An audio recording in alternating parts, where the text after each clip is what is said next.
Hi, my name is Laura Howe, and I lead the PR effort for the American Red Cross, and Gloria Huang is with me, and she is on our social media team here at the Red Cross. And as many of you know, we've been very much a part of the conversation around crisis data and social data and how social media can be best used in emergencies. And over the past several days with Hurricane Irene coming through, Gloria has been working with our social media program to listen and engage with people who are out there in the social space. And so, Gloria, tell us a little bit about what you're hearing from people in the social space, what they need, and the conversations that are going on right now around Irene. Well, most of what we've been seeing has been, how can I prepare? How can I get help if I need it? Because as Irene was heading towards the coast, people knew that it was coming. The news stations were talking about it, and so they took to their social networks to share information, find out, how do I figure out where a shelter is? Or if I need to figure out if my family members are okay, how do I do that?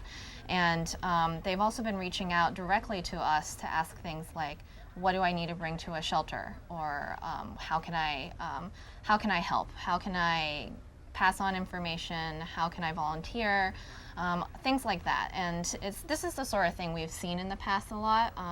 A lot of people always come to us right before a disaster is coming and say, okay, I know that I'm gonna need to prepare, and I know I'm in the way, so how do I not get in your way, and how do I help? How do I help my family members and my neighbors? So we've been keeping watch, and we've been responding and just putting the message out there. The Red Cross does deal with preparedness after all, so part of that is making sure that all of that preparedness information is online for people to find it. So we've learned a lot of lessons over the past several months, particularly from some of the most recent disasters and emergencies involving social media. Tell us how we're implementing some of the lessons that we've learned over the past several months. What are we doing that's new and different?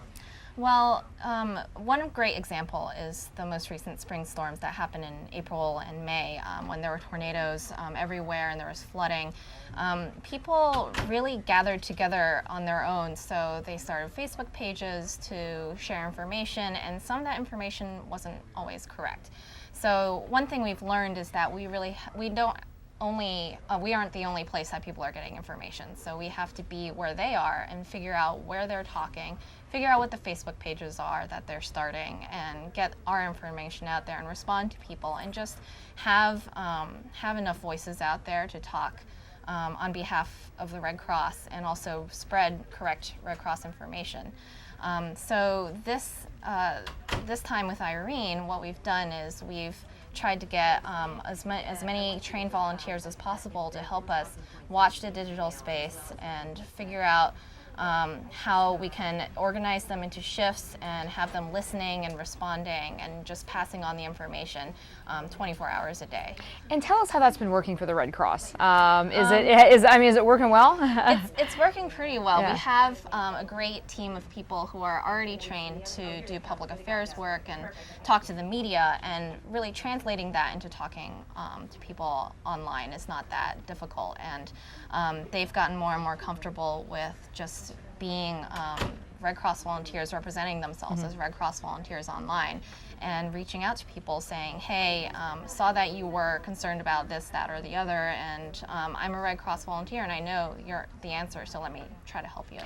And we actually had sort of an interesting thing happen with Twitter and this. Can you tell me about and tell all of us about the Twitter verification for our volunteers, which I think is kind of interesting, actually. Well, Wendy Harmon, our social media director, reached out to Twitter with sort of a spontaneous idea that she had, asking them if it would be possible to just have these little verification badges, which Twitter gave out in the past to people who were celebrities or major organizations, to let everyone know that these were actually these were validated accounts and they weren't fake accounts. So she asked them if we could get those for all of our digital volunteers while Irene was going on, so people who were on Twitter and seeing these people talking about Red Cross information could go to their profiles and see, hey, these are actual Red Cross verified volunteers. So that's kind of a first, and it's really interesting. I don't think anyone else has done it before. Yeah, and so tell us what the future is going to hold, because we've got some other projects I know planned as we go into fall. So just quickly tell us about that. Well, what we're doing is really trying to come up with procedures and training for people who can or have the interest or inclination to be digital volunteers for the Red Cross.